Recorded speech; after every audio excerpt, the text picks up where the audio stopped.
L'Alliance abyssale, le journal audio grésille, ressuscité d'un enregistreur retrouvé noyé à bord de la Grâce des Mariana. Une voix, étouffée et ravagée, murmure, ils grimpent au mur, mon Dieu, leurs yeux. Dites à ma femme, dites-lui que je regrette d'avoir. Un cri étouffé par l'eau. Silence. Le voyage commença non pas sous le soleil, mais dans une tempête. Le capitaine Elias Marlowe avait menti. La météo annonçait un typhon, mais il avait soudoyé le garde-port, obsédé par l'idée de rejoindre le bord de la fosse des Mariannes, les mêmes coordonnées où le navire de son grand-père, le SS Vespra, avait disparu en 1947. Son équipage, Sophia, Jax, et les biologistes marins Liam et Nora ne soupçonnaient rien. Pas même quand Elias entailla sa paume à minuit, étalant son sang sur le gouvernail en murmurant une incantation tirée du journal de son grand-père. Pour un passage sûr, avait-il menti? Mais la mer répondit. À l'aube, la tempête rugit. Des vagues hautes comme des gratte-ciels frappèrent le yacht, et Jax, attaché au mât, aperçut quelque chose dans les creux, des formes chevauchant les vagues. Des créatures gluantes, humanoïdes, aux yeux luminescents et aux mâchoires disloquées avalant l'eau salée. « Ils nous rabattent !» hurla-t-il, mais le vent vola ses mots. La tempête s'éteignit au coucher du soleil, remplacé par un brouillard si épais qu'il brûlait. Il s'insinua dans les cabines, laissant des traînées de saumure grouillantes comme des vers. Nora, analysant un échantillon au microscope, recula. L'eau grouillait de crochets, de minuscules barbes blanches et osseuses. « Des parasites » murmura-t-elle. Mais Liam, hypnotisé par le sonar, montra du doigt, « Il y a un navire sous nous. » Un navire fantôme, le SS Vespra, se matérialisa à minuit, sa coque encroûtée de bernacle raclant celle du yacht. Des silhouettes se traînaient sur son pont, des marins fusionnés avec des créatures marines, la peau écailleuse, les bouches hérissées d'anguilles. L'un d'eux, portant un chapeau de capitaine soudé à un crâne, pointa une pince de crabe vers Elias. Le sang appelle le sang, gargouilla-t-il. Jax disparut le premier. Ils le trouvèrent dans la salle des machines, sa combinaison de plongée remplie de choses, des crabes aux carapaces gravées de visages humains, s'échappant de son torse évidé. Sa GoPro, récupérée, montra ses derniers instants, une lampe torche tremblant dans le noir.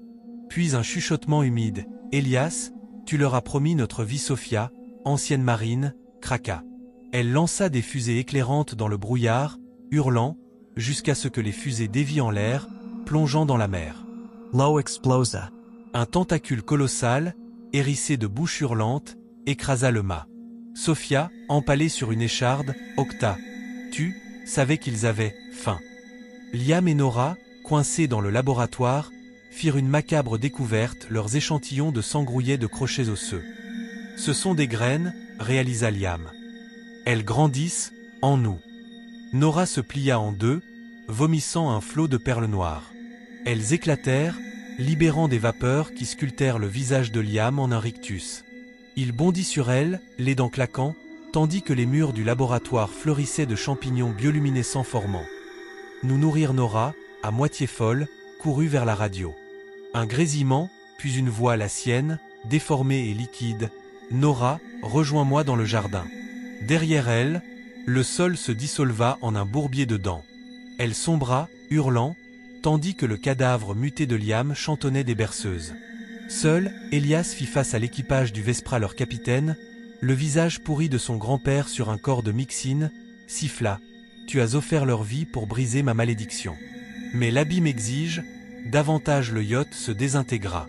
Elias plongea dans des vagues d'encre, descendant plus vite, plus profond, la pression broyant ses os. Au fond de la fosse, une cathédrale de chair palpitante l'attendait, son autel un trône d'âme noyée. La voix du capitaine tonna, astérisque, tu seras notre voix. Notre, à pas. La mâchoire d'Elias se fendit, s'allongeant en une gueule de lamproie. Ses os se tordirent, le transformant en un hybride grotesque de poisson-lanterne, un leurre bioluminescent jaillissant de son crâne. Le dernier vestige de son humanité s'évanouit tandis que de nouvelles voix, celles de Sophia, Jax, des jumeaux hurlèrent à travers lui, piégés dans sa chair. Des mois plus tard, un navire de croisière dévia sa route, poursuivant des lueurs étranges dans le brouillard. Les passagers se penchèrent aux rambardes, hypnotisés par un yacht spectral, la Grâce des Mariana, son pont orné d'une silhouette luminescente. Elias, sa forme mutée rayonnante, fit un signe invitant. Alors que le navire suivit, les caméras capturèrent la dernière transmission. Une silhouette floue aux dents trop nombreuses, chuchotant, « Approchez. Je vous montrerai ce qu'il y a. » Là-dessous le signal mourut. Les sauveteurs ne trouvèrent que des gilets de sauvetage, chacun rempli d'une unique perle noire.